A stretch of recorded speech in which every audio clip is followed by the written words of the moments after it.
Diving into NFL Week 7 and hitting you with our favorite moments and our key takeaways off the week's action.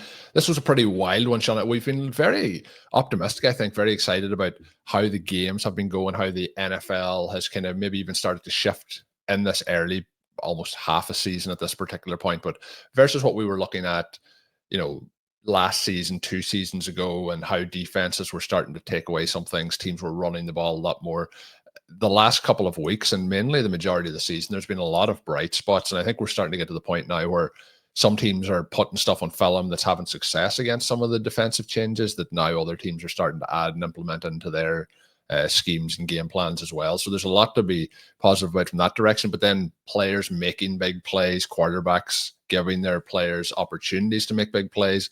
But Shawn, there's also been stuff that we're sitting through and we're watching for 3 quarters in particular that has not been good. And then we get to the fourth quarter, and we'll talk about that in a moment. But we are going to have to talk about some fourth quarter Bo Nix. But a general overview of NFL Week 7, Shawn, how are you feeling here as we sit the season rapidly moving through? But a huge, like when we look at sample sizes, this is a relatively big one, 7 weeks into the season. And obviously we have Monday Night Football to go here, but pretty positive through this point of the season, even with the disappointing elements, which we may touch on some of them on today's show or Wednesday's show. There has been the challenges that go with it. But how are you feeling here, NFL Week 7?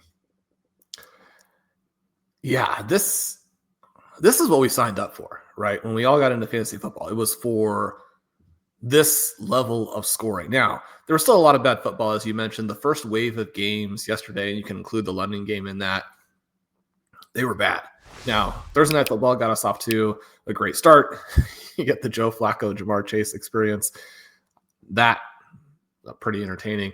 But then the second wave of games yesterday, and within the first wave of games, we had lots of big performances, right? Which those are the things you're looking for as a fantasy manager, having those guys in your lineup.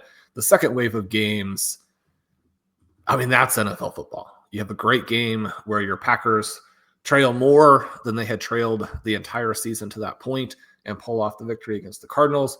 You get a game where we kind of went through it a bit on Stealing Bananas last night and what the futures odds are for this year's Super Bowl. Talk a bit about the Chiefs and what they did. It seems to me, if the source we were looking at is correct, that the Indianapolis Colts are getting real short shrift here. Now, defense is probably not elite. They did give up a massive number of passing yards to Justin Herbert. The Chargers sliced through them at will the entire game, but yet they won easily going away. And if they had needed to, gave the impression they could have scored 50. Jonathan Taylor looks like a combination of Jim Brown and Jamal Charles, right? We're having the scoring here with Christian McCaffery and Jonathan Taylor that dwarfs what Saquon Barkley did in a historic season last year. You had mentioned to me that we got Christian McCaffrey on basically every play last night for the 49ers. You get the Colts-Chargers game in there. You have this Washington-Dallas game. Some sad elements in that the Commanders not particularly competitive. We lose Jaden Daniels again mid-game. But then you come back with Falcons, 49ers in the evening. That one a little bit disappointing for the Michael Penix fans.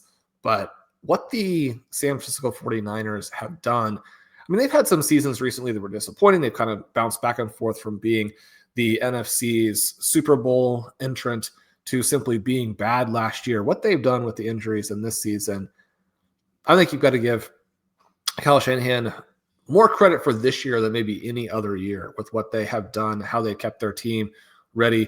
Of course, we were disappointed that George Kittle didn't actually score any points in his return last night. But Colm, I mean, big picture, big plays, running back performances, long touchdowns in the passing game. What we're seeing in 2025 is real fantasy football.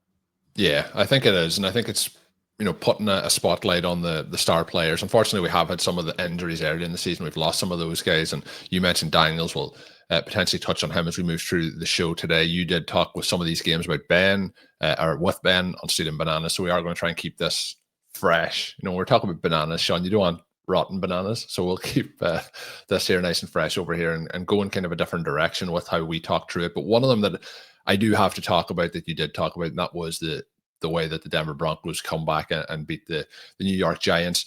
Bo Nix, Shawn, this game, I had basically 3 quarters of notes where I'm furious. I'm frustrated. I'm watching this and I'm like, what are we doing here?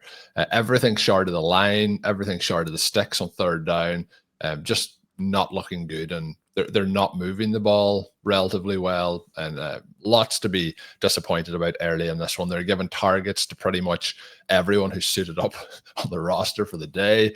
I don't think I've seen a list quite like this. We like these concentrated passing maps and passing box scores. A lot of targets shared around here for the Broncos with 50 pass attempts in total for Bo Nix. I'm looking at this and it has Adam Prentice for 0 receptions, 0 yards, 1 target. My recollection would suggest that he had like 4 targets that were wiped out by penalty. I mean, the Broncos were committing penalties on every other play as well. It was not a clean game for the Mile High squad here.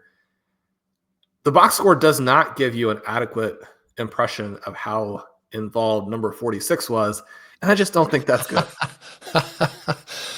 So we did have a lot to be frustrated about, Shawn adding another wrinkle to it. But when we get to, like, I like to talk about fourth quarter Bo Nix. This is this goes down in the archives as the most fourth quarter Bo Nix game in the history of fourth quarter Bo Nix games. Shawn, they put up 33 points in the fourth quarter after scoring, let me count them, 0 through a ricochet touchdown that kind of kickstarts Bo Nix day at the start of the fourth quarter in this to Troy Franklin. But he goes basically from, one of those kind of performances from a fantasy perspective as well, where you're like, this here is going to be like sub 10 points in my lineup this week too. Like, it's a worst to first performance, finishing with over 40 points and those 4-point passing touchdown formats. He gets the rushing touchdown. I believe he's the first quarterback to have 2 passing touchdowns and 2 rushing touchdowns in 1 quarter in NFL history. There was a lot of things that went into this, Shawn. There was at one point in this game, 6 minutes and 38 seconds left in the fourth quarter. It's 4th and 3. They're trailing 26-8. Their win probability at that point, Shawn, was 0.7%. So they didn't have a big chance. It's a monster comeback here. And I think one that Broncos fans, I'm sure, are going to remember in history as they move forward here in terms of comeback wins. And this was a day where I did see they honored both Peyton Manning and Demaryius Thomas. Obviously, Demaryius Thomas passing away a few years ago. So I'm sure a special moment for Broncos fans for those memories, but also a massive win here to mark the occasion. They are now 5-2 on the season. They've had a couple of these kind of wins where it could have went in different directions. They've had a couple of close games. The Giants with Jackson Dart now 2-5, but Dart has added a life to this offense that just wasn't there. Scatterboo got in the end zone again. But Shawn, we won't dive in for too long of a conversation on it, but the play call, we've been obviously big supporters of what Sean Payton looks to do offensively, but there's times in this game and this season where, like, I talk about and I joke about the overthrown passes by Bo Nix where they're 1 to 5 yards overthrown. But again, in this was every pass in those first 3 quarters was either short of the sticks or was overthrown by 1.5 yards. And at some point that really has to come down on Nix himself. It can't just be a consistent thing that the wide receivers are running at just a slight pace too short to not get to the ball. So Bo Nix, fourth quarter Bo Nix. If we could get fourth quarter Bo Nix, I think he could be like a comic book superhero for DC Comics or something like that. But that first through third quarter Bo Nix, nobody wants to watch that. It is a little rough. There were so many drops and so many batted passes in this game. And you can't, you're not going to move the sticks at all. You're not going to score any points if every pass you throw is either dropped or batted down. So structurally, they're going to have to do some things a little bit differently. They had talked a lot in the preseason where Sean Payton always likes to mention how it unlocks your offense. If you have a mismatch player, there was some hope that Evan Ingram could inject a little bit of that life into the team. He looks completely done. Now, he did have a nice catch and run late that was important, but his other chances in this game were either bad drops or catches where when he turned upfield, it looked like Travis Kelce. Not great, right?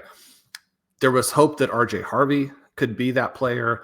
They're refusing to use him, but also when he's out there, he does score a receiving touchdown. He had another play where it looked like it could have been a receiving touchdown. You talk about Bo Nix and the overthrows. He throws what would have been a nice pass where RJ Harvey was running to. If Harvey doesn't break off his route and decide to just jump up in the air. One of the things that was sort of entertaining in this game, we have all of these deep throws that Nix is barely missing, in part because his receivers always look like they're running in mud. There was a key moment late in this game where he throws a deep pass to Marvin Mims and decides, I'm just going to throw this up so softly and so high that it can't overthrow him. I'm going to give him a chance to make a play on the ball. He either does or doesn't, but at some point, someone's got to make a play. It was entertaining because the commentators were talking about this as a back shoulder throw. Colm, it's not a back shoulder throw if you're just like, I have no trust in my receiver. I'm going to throw up a punt and let him do something here. I mean, that's where Nix is with the trust in his guys at this point. Now, I say that's where he is with the trust on the guys, but the flip side of it is that, I mean, obviously this is a confident team. This is a competitive team. Bo Nix looks awful. And yet, I mean, 3/4 of the way through this game, it was not a situation where you're thinking, okay, this is a normal bad performance from him. You mentioned the Broncos fans. The fans were irate. I mean, they were going crazy. There were boos raining down on the team. And the Broncos came in 4-2. Even if they lose, they're going to be 4-3. You have a young early draft pick who in the second half of last season looked like he was breaking out to probably not really star status, but being a very comfortably above average NFL quarterback who brings things with the arms, with the legs, has the leadership, has the competitiveness. This game went so poorly that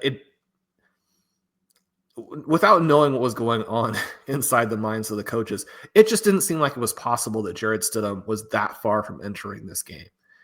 And then, as you mentioned, you get the eruption.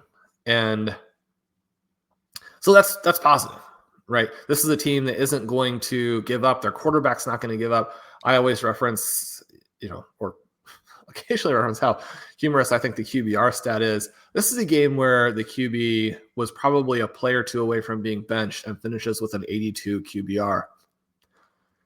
The QBR really likes it if you play well in the big moments, and that's obviously where this Broncos team came through. The other thing, though, is that they won a relatively close game with the Titans to start the season. They beat the Colts, or they lose to the Colts by 1 point. They defeat the Eagles by 4. They defeat the Jets by 2. They have this game where they escape against the Giants. I don't think you can be that comfortable having just played 2 games against the New York squads and you've won by 3 total points. I do think there was a lot to be concerned about. You mentioned like the QBR stat and how that played out. I do think the fourth quarter Bo Nix was pretty exceptional. The difference between the entire game was kind of baffling when you look back on it. The difference between it. They also started to, whether completely intentional, the QB rushing touchdown that he has is a designed run. They started to get him out more, moving about, and I think that did start to open some things up. But hopefully we see the fourth quarter version as we move forward. But so far through Bo Nix's career as a rookie and then into the season, there has been a lot more games where it's been like this, where it's like, and that can be a positive too, like when the pressure's on that you are delivering, but there's also that element of, you should be doing that a little bit more throughout the whole game, so you don't have to break NFL records in the fourth quarter just to try and get the win.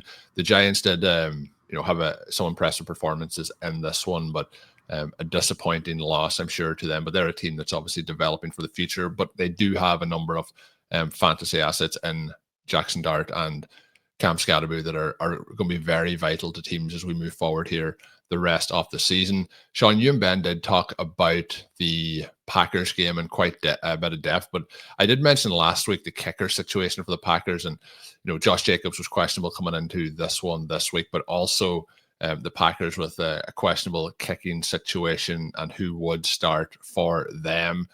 I have to say, I know you mentioned with Ben and you talked through it, the 7 seconds left when the Cardinals score that touchdown at the end of the first half. The Packers get the ball back at the 35. They move it up. They get a field goal attempt. I must say, though, I talked last week about this dude, Haverisk, and, him putting these field goals over for the Packers and helping them win in week 6. But in week 7, Shawn, he bangs over on that play a 61-yard field goal. I know I would imagine there's nobody out there starting him in fantasy, but it was a Green Bay Packers franchise record, which for a dude... Oh, nobody's starting him. I had him in one of my teams. Like the Green Bay Packers. They're going to get in field goal range. Let's do it. They're going to keep running the ball down there and get into field goal range. Shawn then with something that I didn't think was going to happen and have him in the lineups, but a franchise record for somebody, again, when we look at players who are getting opportunities, somebody who 2 weeks ago was like, yeah, this dream might never happen. Then now he's etched in history for forever with a 61-yard field goal. So pretty cool moment there as the Packers go on to win that. But to find out more thoughts on that, Shawn and Ben cover it on Stealing Bananas. Shawn, the 49ers, I was joking with you before the show, when we were going to talk about this game, it would probably just be talking about another Christian McCaffrey touch, but Christian McCaffrey is just on fire. You look at how last season went for him. It was so unfortunate with the Achilles situations and how we were wondering what the long-term health was. Could he handle a full workload moving forward? And this one, he has 39.1 PPR points. He has 24 carries for 129 yards. He has 2 rushing touchdowns. Leads the team in targets with 8. He has 7 receptions for 72 yards. There's nothing this guy can't do, but I have to say, watching this game, it was like a game where I'm feeling like he was the entire offense here. There's sometimes where you may say that and you're like, he was used a lot. Like Brian Robinson came in, had 9 carries and was doing pretty well in those 9 carries, but I think it was fair to think that Christian McCaffrey does need a little bit of a break in this one. The surprising note coming out of it is that George Kittle had 2 targets, no receptions in this one. The other one, with a couple of hot weeks for Kendrick Bourne. He had 2 targets, 2 receptions for 14 yards. But outside of Christian McCaffrey, it was the 7 targets for Joan Jennings for 4 receptions, 31 yards. I believe this was George Kittle's first NFL game without a reception since he came into the league, but he was out there on a high percentage of, the routes. He also, I have to say, we don't want to go and say, it's great that our, star tight end was doing a lot of blocking, but a lot of Christian McCaffrey's success in this game, I think, was helped immensely by having George Kittle out there helping him. But that resulted in Christian McCaffrey having a 100+ rushing yard game, 70+ receiving yards for the 7th time in his career. He had previously had a tie with Priest Holmes and Marshall Faulk. He is now the leading combination of 100 rushing yards and 70 receiving yards in NFL history with 7. But he looked terrific here. The other note on George Kittle is the Falcons versus tight ends on the year have only allowed a total of 10 receptions for 99 yards and 1 touchdown. They faced some of these names you won't be overly concerned about, but they faced the Buccaneers, they faced the Vikings with Hawkinson, the Carolina Panthers, the Washington Commanders, the Buffalo Bills, and George Kittle. Now, note on the Buffalo Bills, that was last week when Dalton Kincaid was inactive. But Shawn, any thoughts here looking at this game from, I guess, the 49ers perspective would be the main side, them coming out with a win. The Falcons on the other side, there was some parts to be concerned about with Penix overall, 21 of 38 for 241, 1 touchdown. Wasn't very impressed overall with how it played out. And the other one that kind of is unusual is when Darnell Mooney is inactive, we're getting these monster Drake London weeks. And Drake London had 10 targets, and that's just a 4 for 42. Very much in the realm of contested catches on the majority of those, which I wouldn't put a huge amount on him. But when Darnell Mooney is active, then we're really seeing a dip in the the performance overall of Drake London. Any reason you think that is occurring here so consistently when Mooney is in or out? Well, I mean, Darnell Mooney can play, and you have an interesting vertical piece. We know that Michael Penix, going back to Washington, likes to push the ball vertically. The Sunday night team was talking a lot about the big arm from Penix. I'm not saying that that's not the case, but it's certainly not the same as someone like a Drake May, someone like a Justin Herbert. The ability to push the ball into sort of the deep intermediate levels is another thing that you kind of get from Penix, but without the feel, without the ability to make the correct decisions. And I think without the ability to get the ball to your star. Now, there's a difference between heavily targeting someone and actually effectively passing the ball. I mean, this combination between Penix and Drake London has been disappointing. We got the massive week 6, and that seemed to be pointing vaguely in the right direction. But so much of what they do here really is just manufactured stuff to Bijan Robinson, manufactured from the perspective that he's a back. I mean, he looks sensational, right? You have him, I mean, not being Christian McCaffrey, the 7 for 72 from McCaffrey, and as good as he was as a runner, and really his whole season to this point has been predicated almost completely on the passing element. He came in averaging less than a yard before contact. Wrote him up last week and how he belongs in this group of players who have an extremely high designed run rate, almost no yards before contact. You know, maybe look for something else besides the way the play was originally designed. I mean, Bijan, the 6 for 52 and a touchdown, that's where you got the value from him. But beyond that, we have these well-designed plays to Kyle Pitts. And it's, I mean, you and I are not playing any more Kyle Pitts. That experiment is in the past. But it is nice to see him thriving, to see a combination of a QB and a play design where they can get him going. 7 for 62 for him. But I mean, you mentioned Mooney. He just catches 3 passes. Drake London catches 4 passes. You're going to lose if your wide receiver 1 and wide receiver 2 catch 7 passes. This is not an elite 49ers defense. I think it's hard to make this case for Michael Penix as an extreme arm talent if he can't get the ball to his receivers, and he cannot. So from that perspective, you really do worry about this Falcons team, even with what Bijan Robinson is able to do, and even what their defense is able to do, right? You look at this game from the 49ers, you mentioned how little the Falcons have given up to the tight end position. One of the things I thought was interesting this last week was looking at Blair's advanced matchups tool. He includes a version of that in his weekly rankings piece every week that includes a look at the Gillespie, the game level similarity projections, his rankings, the advanced stats for all the teams. The Falcons pass defense coming in, blitzing a lot, getting a ton of pressure, allowing the second fewest passing yards per play, near the top in EPA per pass. They are number 32. So in this case, the best in yards after the catch over expected. They do not allow the catch and runs. And I don't know exactly how much of this was after contact, after the catch here, although you can find a lot of that in our Monday review tool if you are interested. You know that the numbers overall were not big when the top 2 receivers were Jawan Jennings for 4 for 31, playing very injured, and then called Sky Moore, the number 2 receiver for the 49ers in this game. That was on 1 catch for 15 yards. The other piece of this that's a little bit different from, say, the Denver Broncos, who are fantastic on a per-play perspective in pass defense, but do face a number of passes. I believe they're in the top 10 in passes faced per week, in part because of their rush defense as well. The Falcons also do this combination of disincentivize the pass and take the air out of the ball to where teams are not throwing that many passes against them, which is what we saw again this week where Mac Jones only attempts 26. He comes into this game pretty limited. So when you think about the injuries they've had to the receiving core, the fact that they're like defensively, they have been like ravaged as well. Like the 49ers have been so unfortunate with injuries over the last couple of seasons, but this season more so. And for them to be 5-2 and in the position they are, I think is a massive achievement. And Mac Jones did not play well in this game.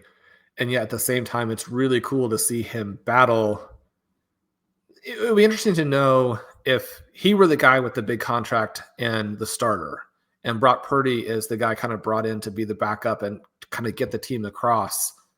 Would Purdy be the guy they were pushing out there to have to play to let the starter get healthy? Because Mac Jones is in no way in prime condition to play NFL football games.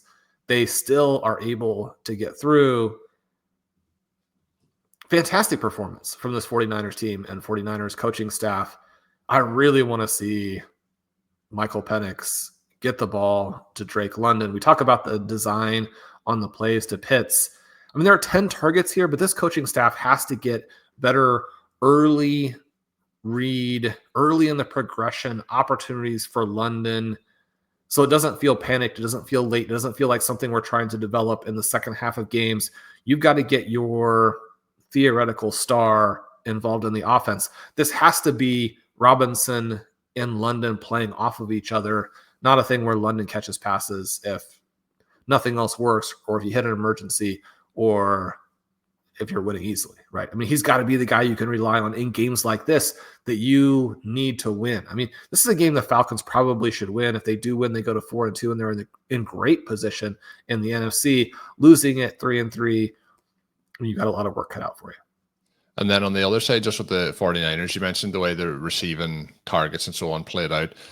With George Kittle, obviously the first game back, there's always a chance that like he get worked in slower. I didn't think this was necessarily a game he got worked in slow. I just thought that defensively the Falcons, caused some problems for Mac Jones. You mentioned Jones not being fully healthy, and the way that they decided to take advantage of that was pretty much to focus on getting the ball to Christian McCaffery every single opportunity they can. As we look forward rest of season, I would imagine that there's like really no concerns here. Like the concerns for me with Kittle, and I was astonished that he finished with no receptions, but the concerns for me would be more so that he wasn't out there all the time, or that he was like, this was going to be like potentially a lingering issue. He looked like fully healthy when he was out there on the field. So I think moving forward, they get the Texans, the Giants, the Rams, the Cardinals, the Panthers coming up here over the next couple of weeks. I'm expecting him to move into a much more comfortable scoring position in those games. So, Colm, before we began, I floated the idea that Oronde Gadsden was going to be a top 5 tight end the rest of the way. That's probably our next game here. It is. There's always a big risk when you have a young player, especially one who wasn't a top 10 pick, something like that. That player goes off and then they disappear, or they just play at the level that you would expect from a player like that. A couple catches a week, gain some yards. Knowing that what we know about the way the 49ers can sometimes run their offense, and knowing what we know now about the Chargers and the position they will probably find themselves in so many games the rest of the way from a game script perspective, even if they're leading, this likely inability to slow down the opponent as well. The fact that Quentin Johnston has come off of the pace a little bit, the fact that Ladd McConkey, it looks like a very solid player, but not a star. Keenan Allen, very solid player, but out there doing it as a way stop to the rest home. Oronde Gadsden, top 5 tight end the rest of the way. I mean, Shawn, would you be more excited next week to play Gadsden, or more excited next week to play George Kittle? Yeah, Shawn, are you still George Kittle ahead of Gadsden? Like, no question. Don't be silly. There it is. That's what I was waiting for. I was waiting for Shawn to say who your other rest of season, George Kittle or Gadsden. I think you have to go with Gadsden with Kittle with what we know historically. But we were going. I thought you were going to say Gadsden there. You got to go with Gadsden, knowing what we just saw. I mean, one guy scores 0, the other. I mean, Colm, this isn't just any one-off game. I mean, again, this is coming off of a game where he was big last week. 7 for 164 and 1. Yeah, he broke Antonio Gates' record for receiving yards for a Chargers tight end in a game. And it wasn't just that he broke it. 117 yards was the previous record, which is impressive for Antonio Gates in his rookie year. But for 164, it's a big jump up there. These are some of the parts that I'll try and push back on with that, just in terms of like how it played out. If we do get the San Francisco 49ers having to pass the ball 55 times, which is 29 more than Mac Jones passed it here, maybe we do get more than 2 targets to George Kittle and things could look different, because Gadsden gets 9 targets in this, Allen gets 14, McConkey gets 15, Johnson gets 6.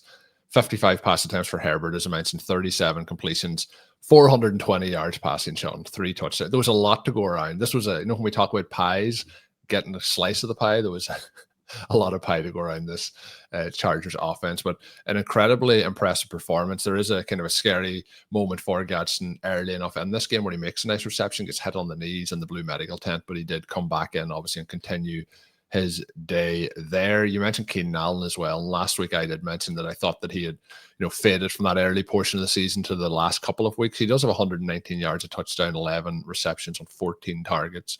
So that was a big day for his fantasy managers, but it's going to be a little bit tricky with this offense too. I think a little bit like we sometimes see with maybe the Lions, as to 1 week it could just go in a slightly different direction. We talked about Jameson Williams a couple of weeks ago and how they went away from him, but maybe different matchups set up different elements. The other thing, a possibility though that next week what we will get is, instead of 10 carries for the running backs and 55 attempts for Justin Herbert, that we will get 0 carries for the running backs and 65 attempts for Justin Herbert, because Justin Herbert throwing the ball is one of the best things in all of football. Well, the one thing I could say is Justin Herbert throwing the ball is good. You can also rush Justin Herbert. He had 6 for 31, and this was like much more impressive than the running backs with their 10 combined carries for 23 yards. Just the 1 carry in this one for Hassan Haskins. But they were really forced, Shawn, into a game script very early in this one. The Colts are they're incredible of what they're doing so far through this portion of the season. 7 weeks in, they are the most efficient offense by points per drive this century. So they are now at 3.46 points per drive. The team that would be second based on that would have been the New England Patriots, who are 3.19. We get the 2007 Patriots in that list, the 2018 Kansas City Chiefs, the 2020 Packers were in there, the Lions in 2024. But they are cruising through the season at this particular point. They obviously have tremendous play at the moment from Jonathan Taylor, who got into the end zone 3 more times this week. Just seems to be a regular occurrence. That's the 3rd time this season he's had a 3 touchdown game. Daniel Jones, 2 passing touchdowns, 288 from him, 23 of 34. I know we mentioned last week there was some more of the kind of Daniel Jones, New York Giants kind of plays in there from time to time, but this week was a much cleaner game. The other part again to highlight is Tyler Warren, who just looks incredible again. We obviously talked a lot last season about Brock Bowers in his rookie season. You mentioned Kyle Pitts a moment ago, and his rookie, or like what we know what he did in his rookie year, but 5 targets here for Warren for 4 for 69 and a touchdown. He just looks electric. We get Pittman 7 for 58 and a touchdown going his way. Then Alec Pierce at 5 for 98. The Colts were putting up points at will in this one. They put up no points in the 4th quarter, but the 38 throughout the game, absolutely convincing display. The one thing watching this game as it was going on and having Jonathan Taylor in some lineups is you're sitting there and you're thinking, yes, Chargers, keep moving the ball. Come on, get a touchdown here, Chargers. Don't you're worried in a game like this, a little bit like what happened with the Browns game, where we get to 4th down situations where a team has to try and convert and they don't convert, so then we don't have to do anything because we're just so much in control of the game. There was a chance that this game could have got to 27 to 7 heading into the 4th quarter, and we're not seeing the Colts continue to try and put up points. But on both sides, Shawn, I have to say a lot of impressive plays made. But yeah, the Colts, you mentioned them being maybe shortchanged in the betting odds. It's going to take a while before people are going to trust Daniel Jones in that playoff scenario, a little bit like people would have talked about with Sam Darnold and the Vikings last season. I think that's the category that they slot into when we're looking at these odds. And I also think that it's quite evenly spread across the NFL with how people's records are at this point as to how things could play out over the rest of the season. But as long as Jonathan Taylor and Tyler Warren are healthy in this offense, this team is going to be awfully hard to beat. Yeah, I guess I think it's different. You mentioned that points per drive element, and Darnold played well last year. He certainly backed that up this season. The Vikings had really exciting talent around him in the way that the Colts do, but without this Jonathan Taylor-like presence. I was blown away by the points per drive thing last week when I was writing it up and talking about the contrast between Taylor and Barkley and how the 2024 version of Barkley was certainly buoyed by how dynamic that Eagles overall offense was, certainly the offensive line, the ability to score big in part because of your own greatness and in part because your team is so good.